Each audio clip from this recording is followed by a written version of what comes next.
Good evening, ladies and gentlemen. We're going to call this meeting to order just a little bit early this evening because we do have a closed session item.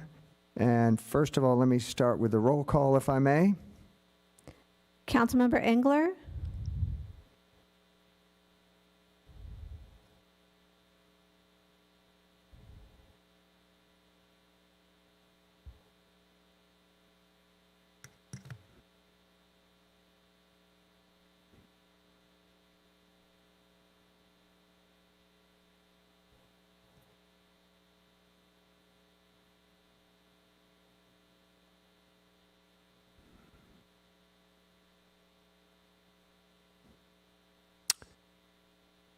Well, we seem to be having the proverbial technical difficulties, so let's just see if we can't just get that straightened out, and we'll get our roll call done. And then we'll go into our closed session.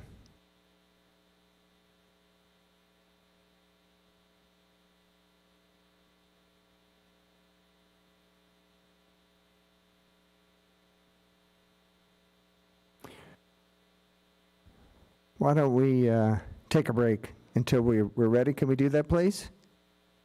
All right. We'll be back in just a moment.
All right, I believe we are back. And again, we're calling this meeting to order just a little bit early because we do have a closed session item to consider this evening. So we will again go with the roll call, if you please. Councilmember Engler? Here. Councilmember Jones? Here. Mayor Pro Tem Bill De La Pena is absent. Mayor Adams? And I'm here. Thank you very much. Any public comments? No, Mayor, no public comments. All right, then I'm going to go to our Assistant City Attorney, Patrick Heher, and he will give us the closed session item. Thank you, Mr. Mayor. This closed session item is a conference with labor negotiators. City designated representatives are the City Manager, Andrew Powers, City Attorney Tracy Noonan, Assistant City Manager Ingrid Hardy, and Human Resources Director Tim Giles. Employee organizations include Thousand Oaks City Employees Association, Senior Management Association, Thousand Oaks Management Association. And this is being done pursuant to Government Code Section 54957.6. Thank you, Mr. Heher. So we'll adjourn this meeting and be back shortly. Thank you very much.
All right, good evening, everyone. We're back from our closed session, and I'm going to call the rest of the meeting to order here. For those of you at home, my fellow council members will be video conferencing in this evening to continue with our social distancing efforts. So if we would all stand for the Pledge of Allegiance and begin. I pledge allegiance to the flag of the United States of America and to the republic for which it stands, one nation, under God, indivisible, with liberty and justice for all. Thank you. And now let us go to the roll call, if you please. Councilmember Engler? Here. Councilmember Jones? Here. Mayor Pro Tem Bill De La Pena? Is absent. Mayor Adam? And I'm here. I had my microphone off, sorry. Everybody's looking good. Mayor Pro Tem's present. Very good. All righty. No continuances tonight, so we're going to get an update on where we stand in the community as far as COVID-19. As residents, you may have noticed that we are doing a little bit more as far as opening some businesses and restaurants, so we're in phase 2, an advanced phase 2 actually, but I'm going to have our city manager, Drew Powers, talk to us about that a little bit. Go ahead, Drew. Thank you so much, Mayor Adam. As I've been doing at our council meetings every couple of weeks, just wanted to provide you with a brief update. The latest numbers just came in a little while ago. The county is now, because there are so many different testing sites and locations, the county is now aggregating the data from the weekends at the conclusion of the weekend. So the numbers for today's reports are from a period of reporting from Friday to Monday. That being said, some of these lab results are from an extended period from March 19th through May the 24th. So there's a whole range of reasons for that. Sometimes the categorization of where the case came from may have evolved. So I say that so that when you hear that we do have 105 new cases, that are cases that were reported, those are not all new cases. And because of the span of time, the county is only going to be counting 47 of those as active cases, meaning that the other cases in that 105 are cases that predated the 14-day incubation period. So the thought is that those folks have been quarantined and recovered. So really only 47 in the new category. In terms of total numbers, 140 of the 1,017 cases are Conejo Valley cases, and that includes some unincorporated areas. There are additional deaths being reported, 32 now deaths in the county, 27 current hospitalizations, 13 of those in the intensive care unit.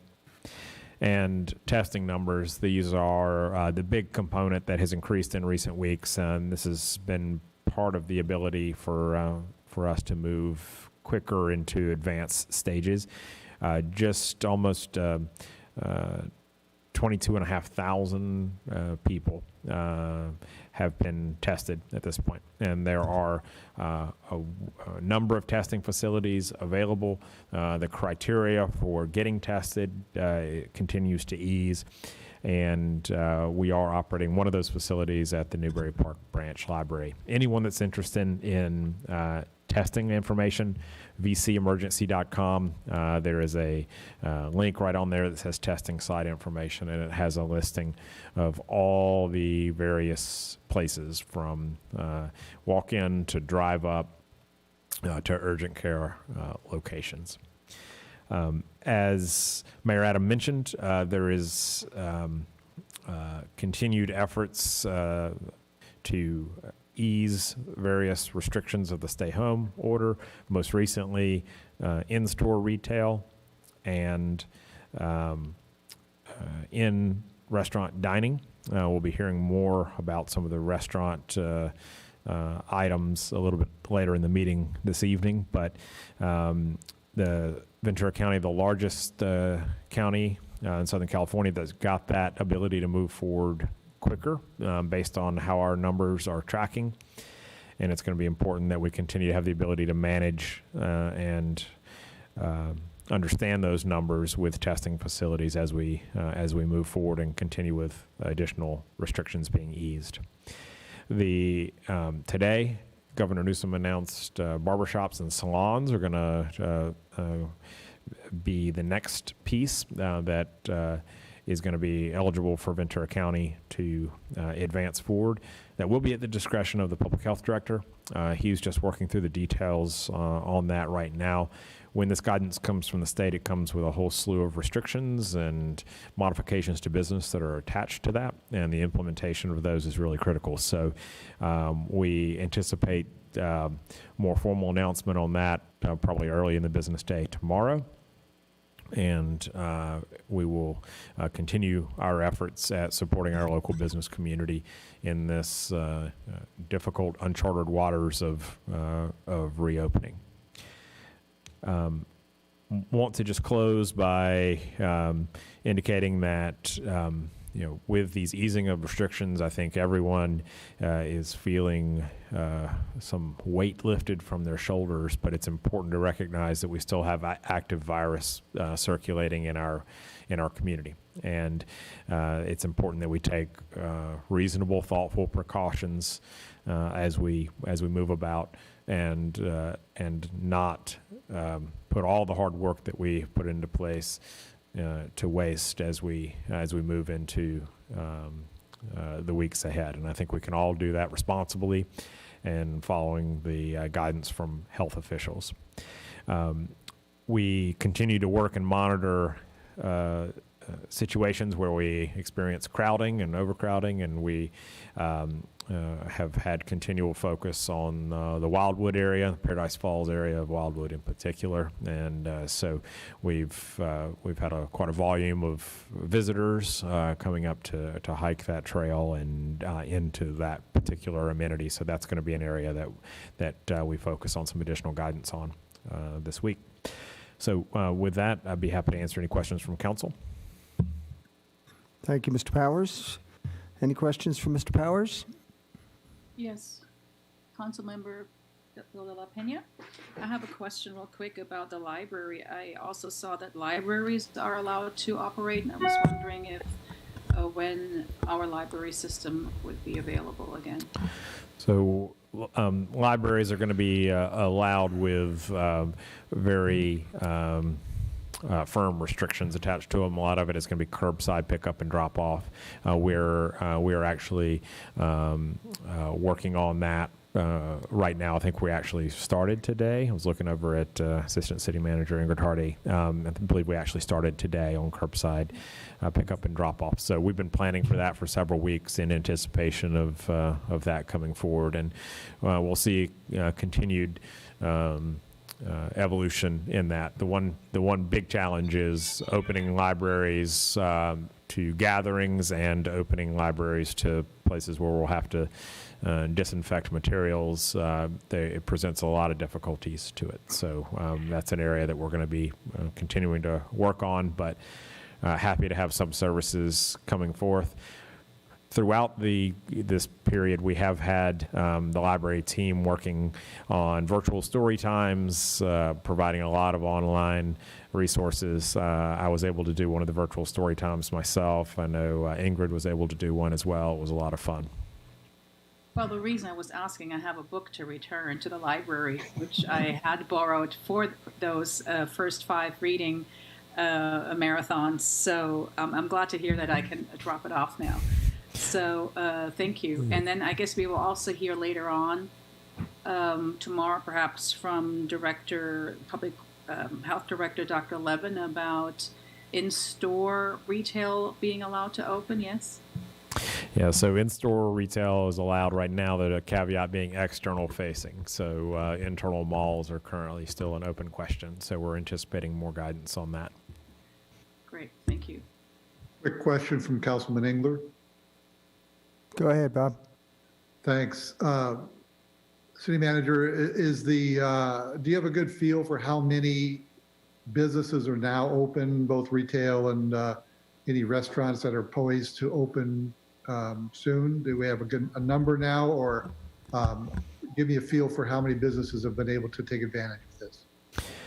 So I can give you a sense on a county-wide basis because that's how we're tracking it right now. We have had about 4,000 registrations already since that has come forward. In order to reopen, you got to go on and fill out a quick little form on VC Reopens and vcreopens.com, and that gives us the ability to know that you are reopening and that we need to come out and pay you a visit to make sure we've dropped off the necessary information to you. So about 4,000 businesses on a county-wide basis, and that number is evolving literally by the hour. I'm sure that there's the word of mouth is pretty strong on this one. Is the city doing anything to do outreach to the business community to make sure that everybody knows? Absolutely. Through all of our various social media channels and our website, our economic development team is reaching out directly to a lot of the larger center owners and operators, working with the Chamber of Commerce and working to get that word out. Thank you very much. Ed Jones here. Go ahead, Councilmember Jones. Yeah, I'd like to ask the city manager, what is the line of command? Do we take orders from the county and they take orders from the state, or how does it work? That's exactly right. In a public health emergency, the state has established the state stay-at-home order. Counties being an arm of the state, the public health officers in each of the counties report through the public health network at the state level, and they implement that state guidance. Now, in this particular instance, they have allowed counties some level of flexibility, recognizing how different various California counties are. And so we also have a local order here that fits within the umbrella of the state order, but has some uniqueness attached to it that is unique for Ventura County. And that's the case for many counties in the state. So all of the cities within the county are operating under that order, and that's why we've been on almost daily coordination calls since the outset of this crisis. It's my understanding there are approximately 5 stages, and we're, I think, in the second half of stage 2. Is that where we are now? It's a continual open question as different aspects of the phases get rolled back at different times. But I think we in Ventura County appear to be towards the latter stage of stage 2, moving closely into stage 3. Salons and barbershops, for instance, had originally been classified in stage 3. So it's just a matter of understanding where the phase breaks are going to come going forward. I think what's happening is that they're, rather than taking putting arbitrary lines on different sectors, they're trying to make calculations on when openings are appropriate based on the guidance that they can develop to ensure safety. Thank you. All right. Thank you. Thank you, Mr. Powers. And Mayor Pro Tem, if your library book is overdue, you may qualify for a COVID-related late fee waiver. Might be able to work that out for you. That would be great. That's the good news. What do you charge for those, Mr. Mayor? Well, I have to pull some strings, but we'll see what we can do. Anyway, here in Ventura County, as Mr. Powers said, we are on a reopening phase. We're in stage 2, and they've accelerated it for us here in Ventura County, and that is in a great part due to how well our citizens have responded to this whole crisis with very conscientious behavior, and that has enabled us to move along at a good but safe pace to get reopened. That conscientious behavior, however, must remain. We must remain vigilant because that virus is still out there. But And I want everybody to enjoy what we have open so far and be encouraged about the future, but at the same time, remain vigilant. We still have a virus to contend with, and that's going to be with us for some time to come. So, with that, let us move on now to public comments. Mayor, we do not have any public comments at this time. All right, no public comments this evening, so we'll go to the consent calendar. Is there anything that anyone would like to pull? And I'll hearing, move the consent calendar. all right, thank you. You do have one Mr. Jones, we do have one public comment, however, and then we'll go to your motion. I believe we have Mr. Sean Moradian with us this evening to speak. Yes, good evening. Can you hear me? Yes, hello, Mr. Moradian. Good evening, Mr. Mayor. Good evening, council members. Sean Rodian, resident of Thousand Oaks, president, Thousand Oaks Boulevard Association.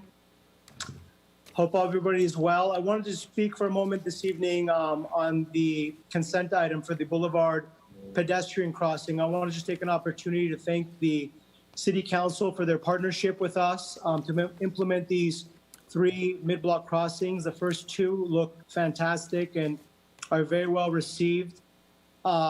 Staff, I really have to commend Nader Hardari and everybody over at Public Works. Their outreach, their coordination with TOBA was really, really incredible and very thorough. And the outreach we've done for the 3rd crosswalk that you're going to be considering this evening, we contacted the property and the siesta of the Latino market that this faces, and they were extremely excited and appreciative to be getting such an improvement in front of their business as well. So I just wanted to say thank you, and we really appreciate the partnership and the council's support for these projects. Thank you for those comments, Mr. Moradian. Just one more small effort on the city's part to make the boulevard more pedestrian-friendly and more business-friendly, and we're doing just that. Now, Mr. Jones, you had a motion, I believe?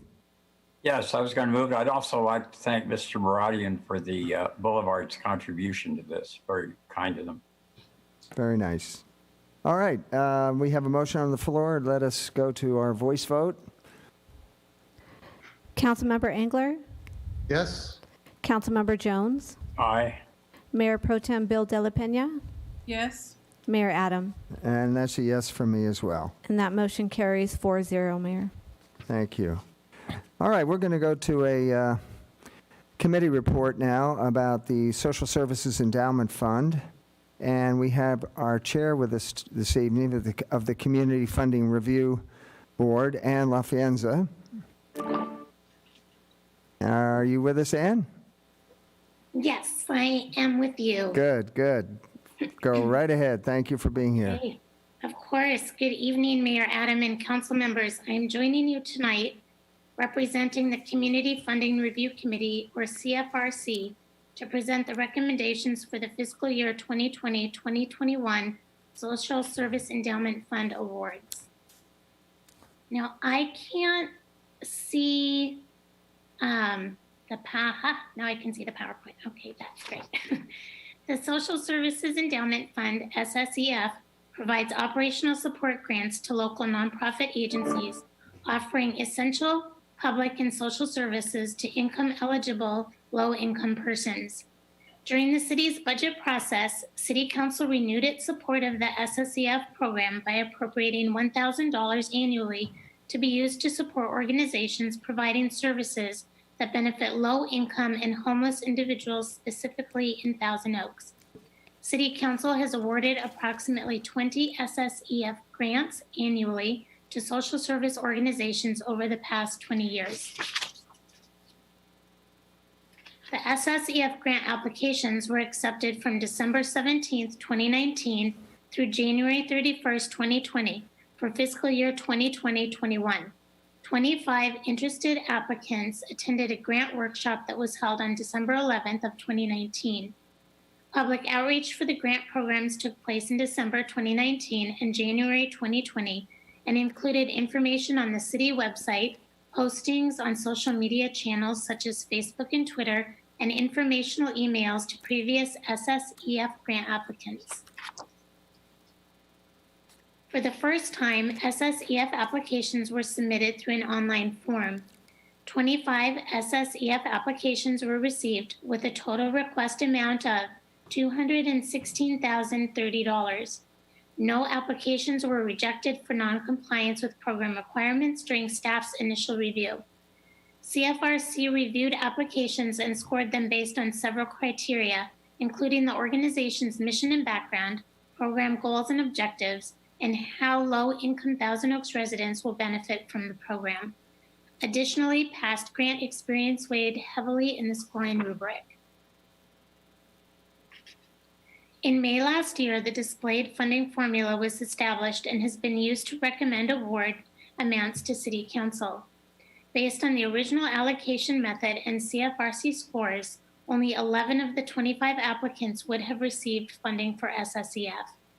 During the April 15th meeting, the committee voted to amend the allocation method for this grant, opting to spread the funding amongst more organizations. The group agreed to funding at 70% of previously approved allocation amounts and remove applicants who would have received an under $3,000 allocation per City Council Resolution 2019-058. On April 15th, 2020, the committee met virtually to discuss the applications. The committee is unanimously recommending funding in the amount of $98,919 to 17 programs. This is a continuation of that list. Upon approval by City Council, SSEF grantees will enter into agreements with the city for a grant period starting on July 1st, 2020 to June 30th, 2021.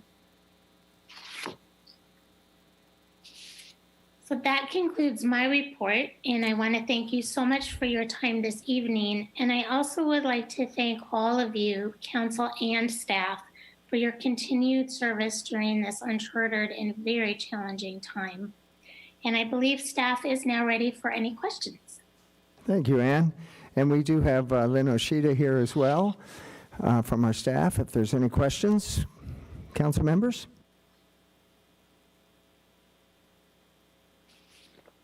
All right. I have a question. There we are. Mayor Pro Tem, go ahead.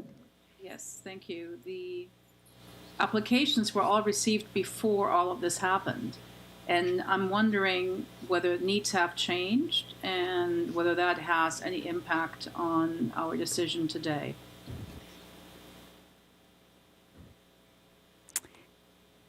Thank you, Mayor Pro Tem Bill De La Pena. This is Ashley Humes, the Neighborhood and Social Services Liaison and Grant Manager for the Social Services Endowment Fund Grant.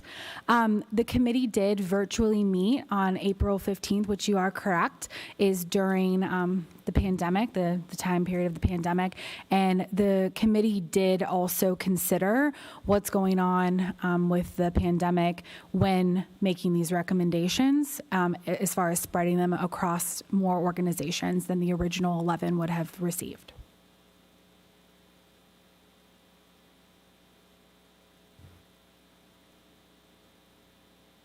Mayor Pro Tem? Yes, thank you. I'm sorry you didn't hear me. Can everybody hear me okay? Pretty good. I raised the volume on my microphone, but I'm not sure if we did it. You're a little low, but you're good. Okay. Did you have a further question? No. Oh, all right. Very good, very good. And anyone else? Mr. Mayor, may I ask a question? Certainly, certainly. Are the people that were granted the funds this time, are they people who have been all in the past before, or any new people on the list? Thank you, Councilmember Engler. I'm sorry, Councilmember Jones. Yes, there are some newly funded programs, and there are some repeat programs. If you look at attachment 3 in the agenda packet, it lists the ones for this year, the recommended funding amounts. And in attachment 2, there's a history of all the past grant applications that received allocations over the duration of the grant being given. So to answer your question, it's a mix.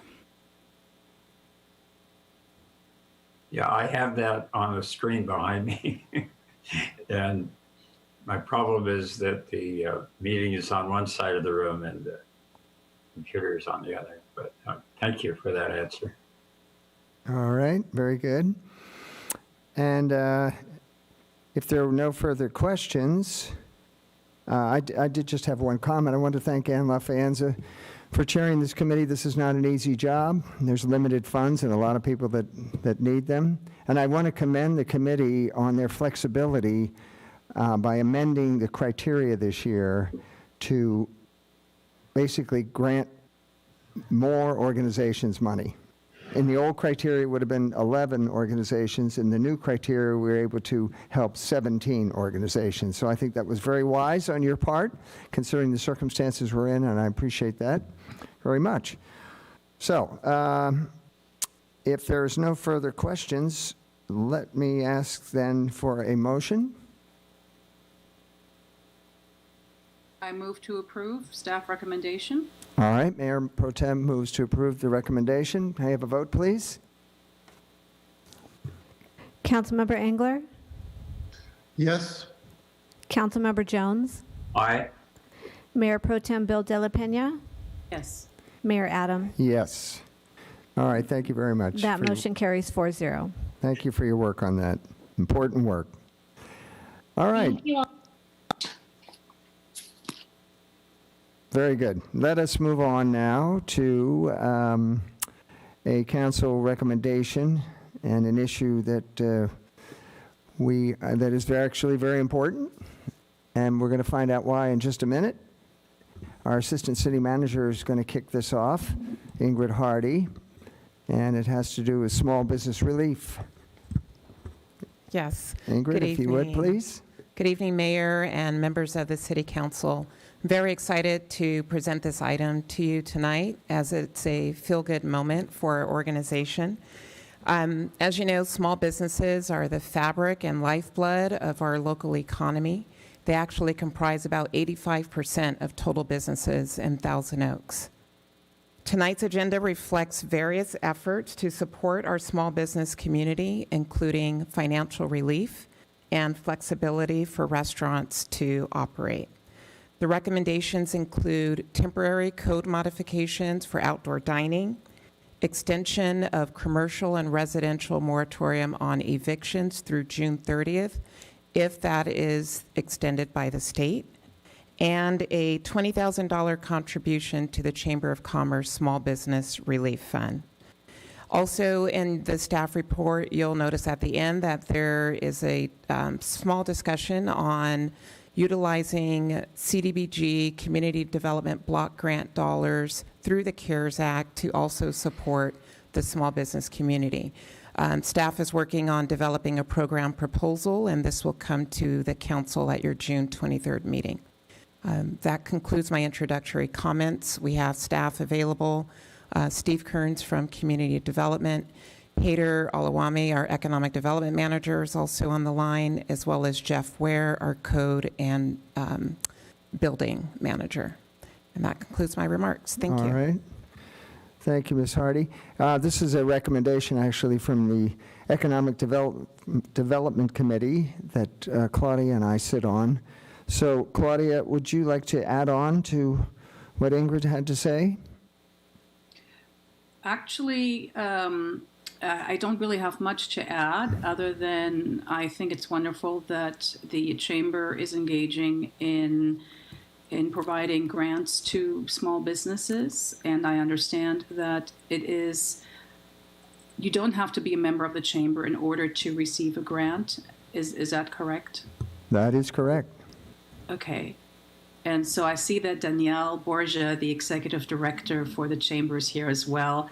I'm not sure if she's here to answer questions or for public comments. She could answer questions. She's one of our absolutely. public speakers as well. So. Oh, and Okay. yeah, right. And we do have some speakers as well. But I thought we'd get some comments from Claudia and myself, considering we're on the committee together, and then we go to our speakers. Very good. Thank you. All right, thank you. And yeah, my comment would be that I can't stress the importance of this effort this evening. As Ingrid said, our small businesses make up so much of our community, They define who we are. They're our neighbors. They're our friends.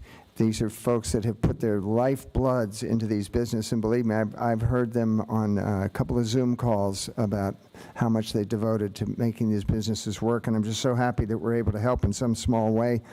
And I see that we're already starting to see some results. Over the weekend, I was around town, and I see Marmalade has got some seating outside now. I see that Tarantula Hills responded. I see Mouthful Eatery as well, because what this situation has done is reduce the internal capacity of these restaurants to the point where, to make up for that 50% decrease typically, we need seating outside on the sidewalk or perhaps in the parking lot to make up for that decreased capacity so these restaurants can operate profitably.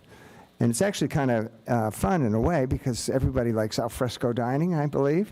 I know I do. I know Claudia's been to Europe many times, and that's certainly a preferred way to have a meal. So now we have that in Thousand Oaks as well. And I think it's great. And I want to commend the Greater Conejo Valley Chamber of Commerce. They have been just fantastic in working to handle this whole crisis. And the foundation that Ingrid mentioned is going to be instrumental in granting, you could call them micro grants to these businesses, just a little bit of money here and there to help them get through, because to respond to this crisis, they have to make all these new purchases that they never had to make before. New tables, new barriers perhaps, new shields, new hygienic equipment, and it all costs. So the chamber with their foundation stands ready to help there. So I think that's just great. And I just briefly like to remind everybody to support your local businesses, stay here in town, buy local, go to our local restaurants. Now more than ever, they need your help. And for any business that's bidding to sell the city something, let us not forget that you have a preferred track as a local business to be able to meet a bid here and supply the city with anything that we need. So that is might be important to you as well. Now, do we have, well, of course we have some speakers. And yes, and let's in fact go to our speakers. Why don't we start with Andrew Pletcher? And we don't have Andrew on the line, do we? We do have Andrew. And just a moment, he's going to be connected, and he's ready to go. Andrew, are you there? I should call you. Yes, should sir. call you Drew. Yes, sir. Mr. Mayor, how are you? Great. Thank you for calling, Andrew. Of course, my pleasure. I just wanted to call and voice my support for the small business package in front of you this evening. I think in terms of, as a business owner with a business on the Thousand Oaks Boulevard and a member of the food and hospitality industry, I think this is a fantastic idea to allow our industry to spill out onto the parking lots and the sidewalks and really expand our space. I can tell you as a member speaking to many of our small businesses throughout, we are committed to abiding by all state and local regulations, and it really just is a matter of we're so happy that the local government has come back and said they're willing to work with the small businesses. So I want to just encourage the support and thank you and the council for hearing me tonight. Thank you. Yeah, Drew, stay on just a moment. Tell us what business you own and operate on the Boulevard. Sure. I'm one of the owners of Oak and Iron, the craft cocktail bar, right on Thousand Oaks Boulevard, right next to Chocolatine and Badass Tacos, right near the Hampshire and Thousand Oaks Boulevard intersection. That's what I wanted to hear. And do you think you'll be able to take advantage of some of the outdoor seating that we're going to vote on tonight? Certainly, and I'll tell you why. Is our footprint is very tiny. Our upstairs space, a majority of it is an actual bar. And if you look at the state regulations, is we're not allowed to have that section of our business open. So that essentially would leave us with about 36 square feet of space if we aren't able to get this passed tonight. Through your passage and through our cooperation with our landlord, we were able to expand and possibly look at expanding out to 6 or 7 tables in our back parking lot, which is which is huge. It basically allows us to have the exact same seating as if we were a fully operational business. I see. Now, that's what I'm talking about. Under the current regulations, you'd be down to 36 square feet of business space, but what we're going to propose here this evening will give you 6 or 7 tables outdoors that you don't have now that could make all the difference to your operation. Isn't that right? Yes, Mr. Mayor, we have the possibility with the regulations of getting 36 additional people safely distanced in our back patio, fully able to take advantage of all what our business and what the local businesses around us have to offer. Well, that's great. I'm sure when you called in, you didn't know you were going to be interviewed, but you have a great business, relatively new to town, and I wanted you to tell us a little bit about the situation because I think it represents what many businesses are going through. And I really appreciate you being here and commenting tonight. Thank you, Drew. Of course, sir. Thank you, and thank you again to the council. All right. Good night. Thank you. All right, let's go to Danielle Borgia. Danielle's the CEO or president of the Greater Conejo Valley Chamber of Commerce. Danielle?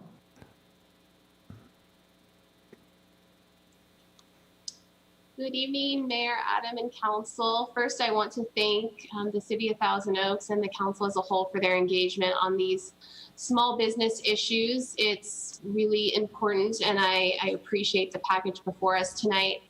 Just as Drew spoke about, I know that a lot of our restaurants are excited about this opportunity to expand their outdoor footprints and create more seating.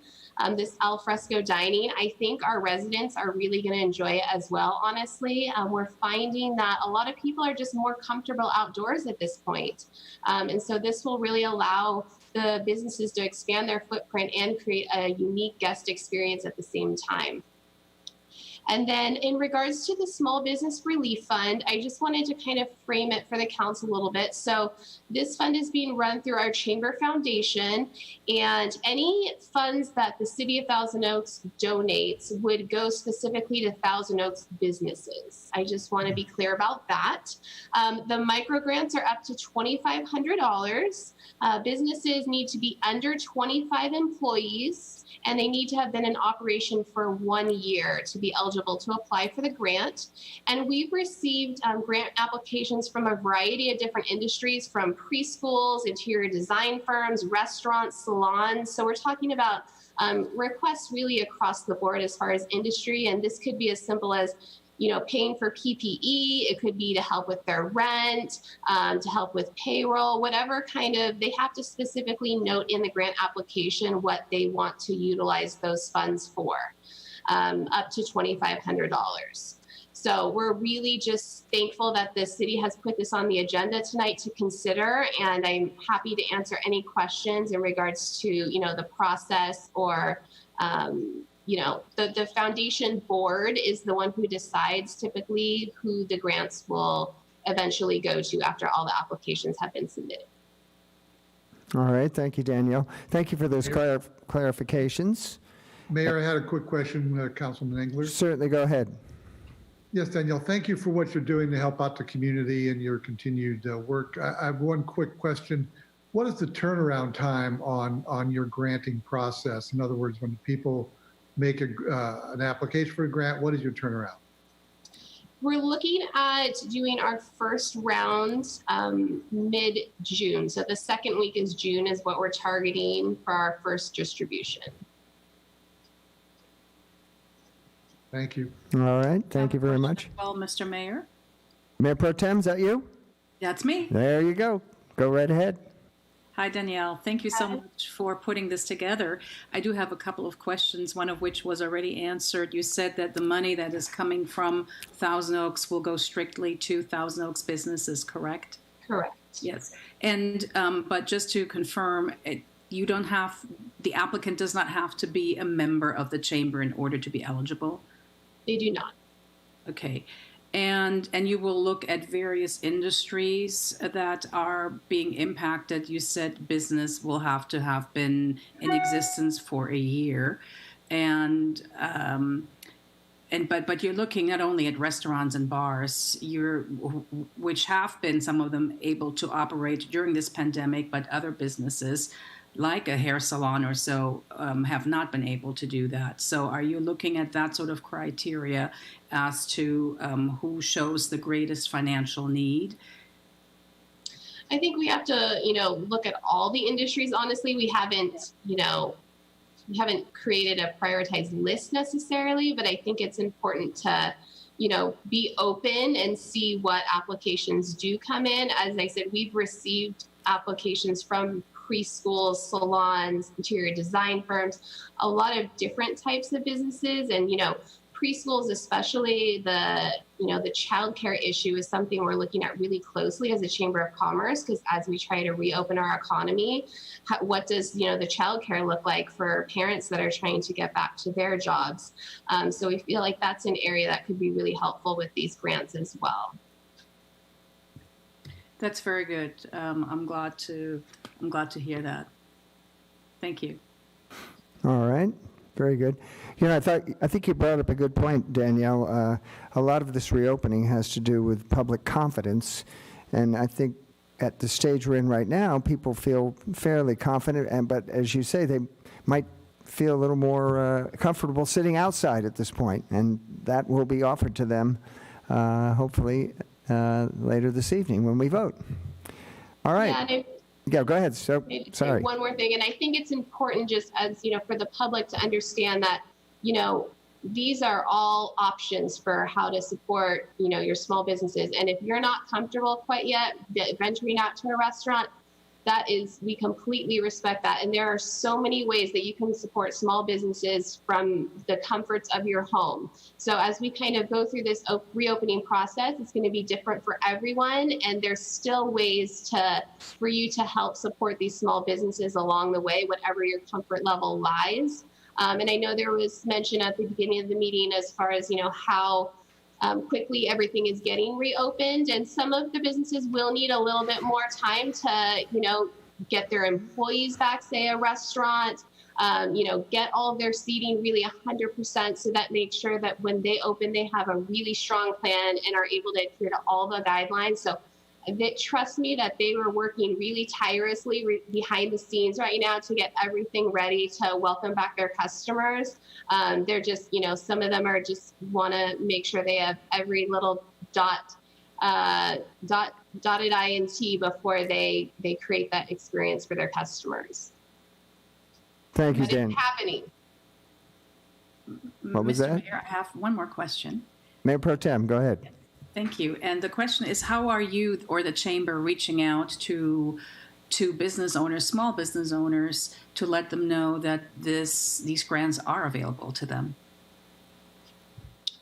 We're promoting on a variety of platforms. We've had coverage in the Acorn on the program. We've done a press release, our social media, our emails. We honestly haven't been pushing the grant applications as much. We were pushing kind of funding for the relief fund to begin with. So now within this last week, we've been able to push out a little bit more to solicit more actual grant applications, but it has been on a variety of platforms. Thank you. All right. Great comments, Danielle. Appreciate that very much. Next up, we have former council member and mayor Joel Price. Joel? Good evening, Mayor Adam and council members. A lot of talk about dining al fresco, and as you can see, I'll be having my dinner here later tonight. While my view is not as spectacular as Danielle's, it is nonetheless outdoors. So, yeah, the importance of what's being considered tonight can't be underestimated. And while I think I have a pretty good idea of what direction the council will go here with their vote, I do have to say that I felt it important to show my support for what's being considered. Businesses throughout our community have been drastically impacted by the events of this spring, and being told to shutter their doors and left to figure out how to feed their own families while worrying about whether or not they could withstand the indefinite closure had to be extremely difficult. And through it all, the businesses here in Thousand Oaks have done what they have always done, and they've stood up for us. Those who could faced the challenges and as they've always done, and they've adapted to new ways of doing business. Unfortunately, not all businesses could, and some were impacted much more significantly than others. these businesses, as was mentioned earlier, 85% of the businesses here in the Conejo Valley are considered to be small businesses, and a lot of them are locally owned. And I just want to take a minute and thank some of those businesses and the families behind them. Businesses like 507 Coffee, Sean and Amber, who run just a wonderful place there. And I know that they were able to open their doors at least to pickup service some time ago. And people have been, flocking and enjoying the coffee there. Folks like Drew Pletcher, who we had on the call just a little bit ago, and his partners, Jason and Jared Logan at Oak and Iron. And of course, one of my favorites, and it's no secret, the Zias and the Edneys and all of those folks over at Tarantula Hill. I'm glad to see that they're back open as well.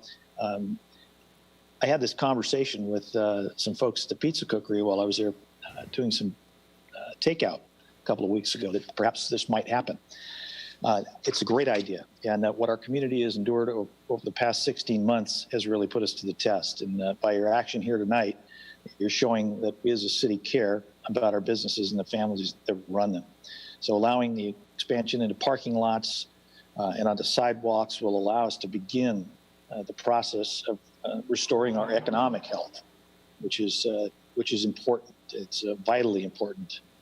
So I am certainly in support of everything contained in this item and would encourage you as you go forward to continue to look at providing additional funding through those CDBG funds as they become available. So thank you. Thank you for calling in, Joel. I know you're an avid small business supporter. Next up, we have Michele Spencer.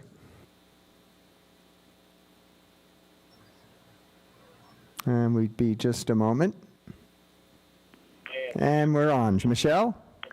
Hello. Hi.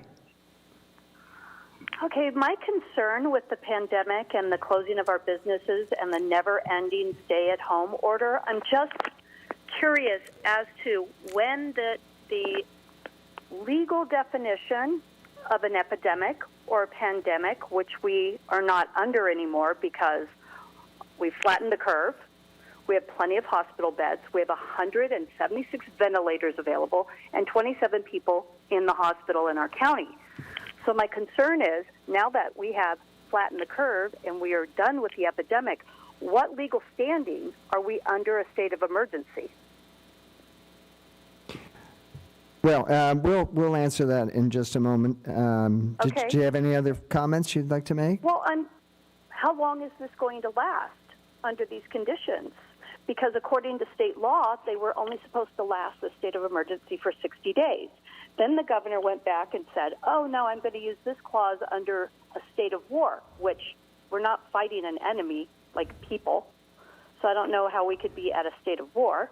And the science isn't dictating for us to be locked down anymore because 318 infection clusters out of those 318, 317 spread indoors. So keeping people locked up in their homes is not stopping the spread, because if it did, then we would be over this. We would have no new cases. We've been at home for 83 days. So that was my comment. All right, Michele, thank you very much. And we have thank you for calling in. We have no further speakers. And were there any other council questions? If not, I'm going to go to Mr. Powers. Perhaps he might have a comment here. Well, just to follow up on the last speaker, certainly understand and appreciate the frustration. I think we all share it, and the difficulties of confinement, the economic impact of what has happened is certainly jarring. And not to get into a real debate or discussion regarding the public health merits, we, as the city of Thousand Oaks, are in a place where we're part of a county that's part of a state system, and our system of governance is in public health crises. We're responsible for following the law of the state, and so that is our focus. That is our charge, and in doing so, following the guidance of the Public public health professionals that are leading that effort. So not a lot of autonomy when it comes to this.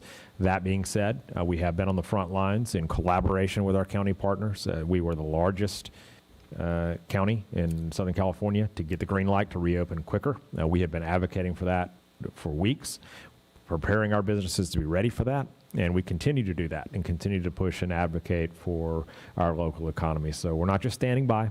We are very much engaged in a conversation and discussion and pushing where it's appropriate to push.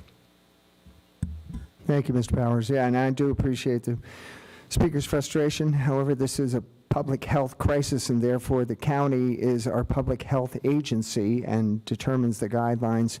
But thanks to good work of the citizens of Thousand Oaks, as Mr. Powers said, we are in fact on an accelerated reopening path. And we want to do it safely, of course, but we want to get open as well. So, Mr. Mayor, may I make yes, a comment? yes, Mr. Jones.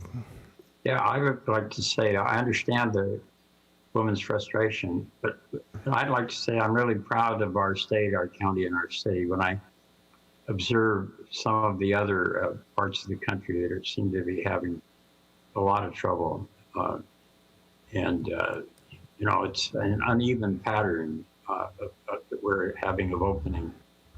But I think the fact that we've come so far and we've done so well that we're on this, as you say, accelerated path, I think it's something to be proud of. I think we've been very prudent and accommodating everybody that we could, and we are opening logically and safely. I'm just hoping because of this that we can avoid a second wave in the fall, as some people are saying we may be in for.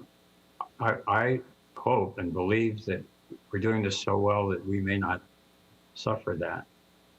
I'd like to say one other thing, commenting on Joel's eating out. I have a wonderful delivery service named Joanne, and I've been eating a lot of restaurant meals lately because of that service that I have. So, thank you. Thank you, Mr. Jones, for those comments.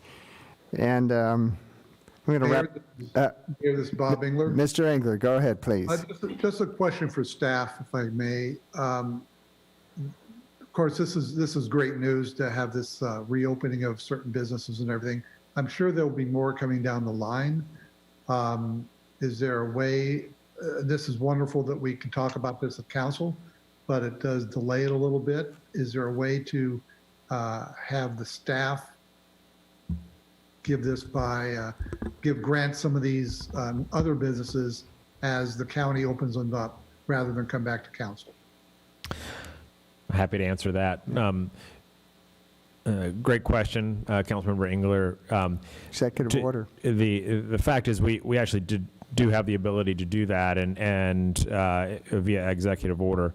I think there was a couple of reasons for our focus of bringing this to council. One, the time frame with which this came forward gave us the opportunity to get it on the agenda and bring it into the council. It's always my prerogative to I'd like to have it come in front of the elected body, if for no other reason but to have a discussion and to increase the optics around it. And so we did that in this case. Going forward, I think there is a lot of different configurations that we will have the ability to manage administratively.